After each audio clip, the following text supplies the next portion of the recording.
নাটোরের গুরুদাসপুরে ধর্ষণে অন্তঃসত্ত্বা হয়ে পড়া চতুর্থ শ্রেণীর এক স্কুল ছাত্রী কন্যা সন্তানের মা হয়েছে।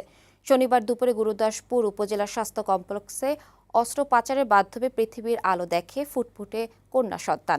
চিকিৎসক জানিয়েছেন সুস্থ আছে মা ও মেয়ে। শিশুটিকে দেখতে গিয়ে উপজেলা নির্বাহী কর্মকর্তা আশ্বাস দিয়েছেন সংকটে থাকা শিশু মায়ের পাশে থাকার।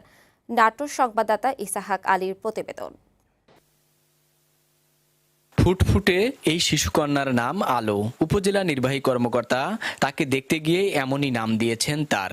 যদিও আলোর পৃথিবীতে আগমন উপলক্ষে আনন্দ নেই তার পরিবারের কারো মনে, কারণ আলোর মা নিজেও চতুর্থ শ্রেণীতে পড়া এক শিশু।